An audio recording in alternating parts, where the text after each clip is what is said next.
Ny coalition des radios sy nietsika tantsorika Covid-19 dia manolotra ho anao. Angano arirarira.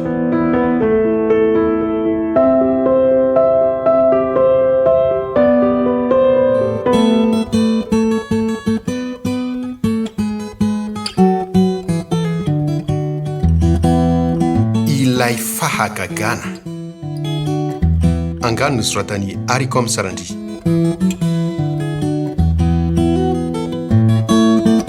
Any amin'ny tontolo hafa lavitry ny tany ano dia misy karazana ponina marobe.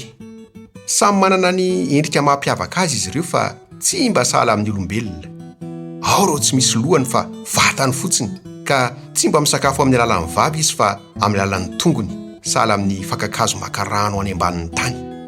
Ao indray ireo lohany fotsiny fa tsy misy vatany ka mitsingevana rehefa mandeha. Ao koa ireo tahaka ny olona kely be loha sady be voamaso no sama vava be sy ny sisa. Misy ny mampiome, misy koa ny mampatahotra ny mijery azy. Manam-pahaizana lavitra noho ny olombelona hono ny sasany amin'izy ireny ka afaka mitsikilo an'izay ataon'ny olombelona rehetra ety ambonin'ny tany. Misy mihitsy azy ireo efa tonga nitsidika tety niaraka tamin'ny fitaovana aingam-pandeha dia aingam-pandeha ka tsy mbola fantatry ny olombelona hatramin'izao izay tena fiaviany. Fa any amin'ray amin'ireo toeran'ireo no misy ponina mahay miovaova endrika samy hafa arak'izay tiany. Afaka maka endrika toy ny zava-maniry izy, afaka maka endrika toy ny biby samy hafa, ary afaka maka endrika faran'izay bitika tsy hita maso ihany koa. Saingy ratsy fanasy petraketraka hono ireo ponin'ireo. Matetika izy ireo no makety ambonin'ny tany mba ampijaly sy amon'ny olombelona.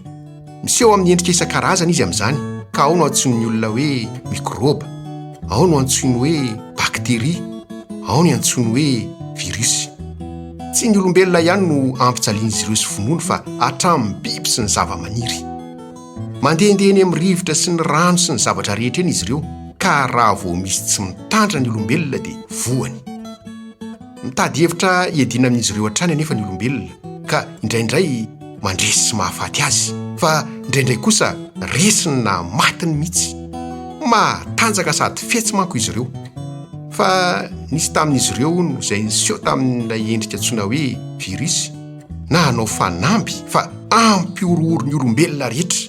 Nilaza izy fa tsy misy ataony hafa-bela ny firenena rehetra eto ambonin'ny tany fa ho tafiany avokoa.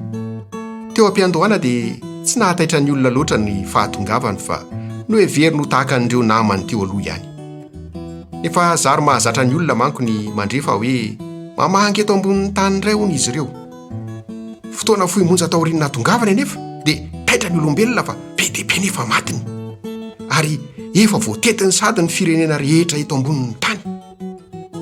Ampoliny, amanjatony, amanaliny, amanetsiny, amatapitrisany no narary sy maty.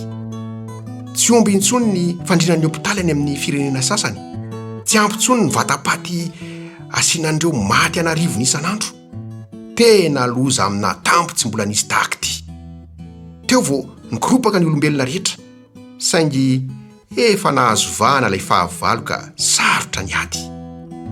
Nisitrika ny afina tany an-trano ny akamaroan'ny olona fa tsy nisy sany voaka intsony, satria ay tena tsy mitsitsy sady tsy mifidy sokajin'olona ity indray mandeha ity.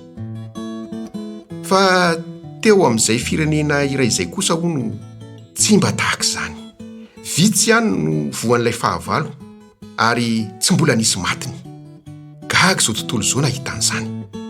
Gaga koa n'ilay fahavalo petraketraka satria tsy mba matanjaka tahaka an'ireo firenena hafa izay notafiany izy io, kanefa toa tsy mety ho resiny.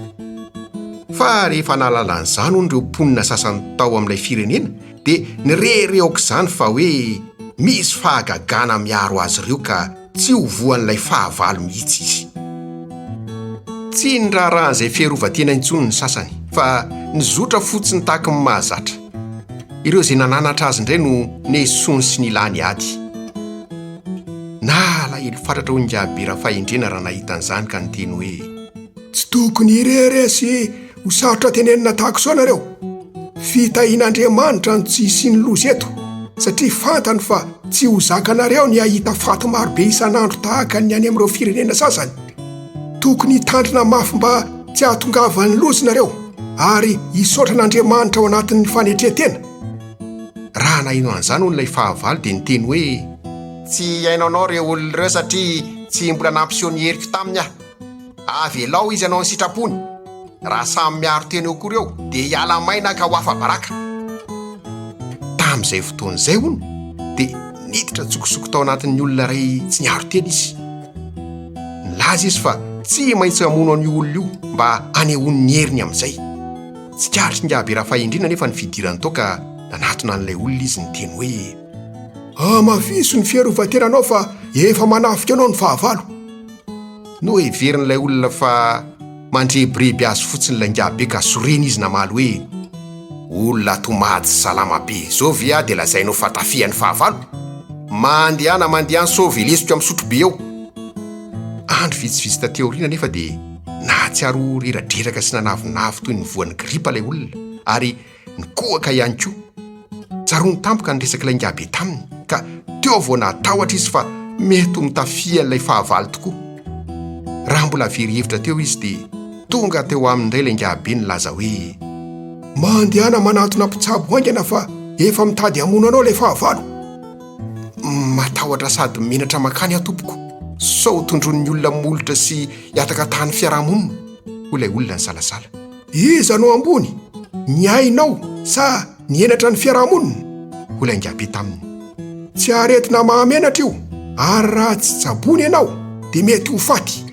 Tsy vitan'izany ihany fa tsy ho fantatra mihitsy ireo olona rehetra ny fanerasera taminao, kanefa mety hamindra amin'ny olona maro be izy ireny raha sanatria voa ihany koa. Resy lahatra anatina mpitsabo ihany hono ilay olona satria mamy ny miaina. Dia nihinana fanafody sy sakafo mitondra hery fiarovana toy ny voankazo sy legioma isan-karazany hono izy. Akory ny atairan'ilay fahavalo raha nahita an'ireo rehetra ireo niaro ny vatan'ilay olona efa nidirany. Raikitra ny ady satria tsy nanaiky lembenana ihany koa ilay fahavalo izay efa nanomboka nahazo laka. Noho ny farany anefa resy ihany ilay fahavalo ka nandositra satria mahatanjaka noho izy ireo hery fiarovana. Sitrana soma tsara ilay olona.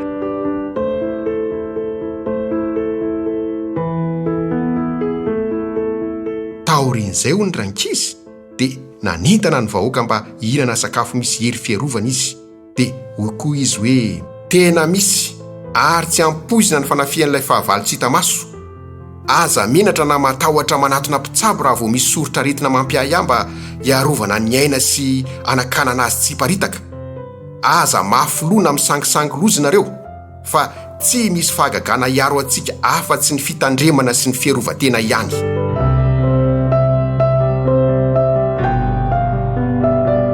Angano arirarira.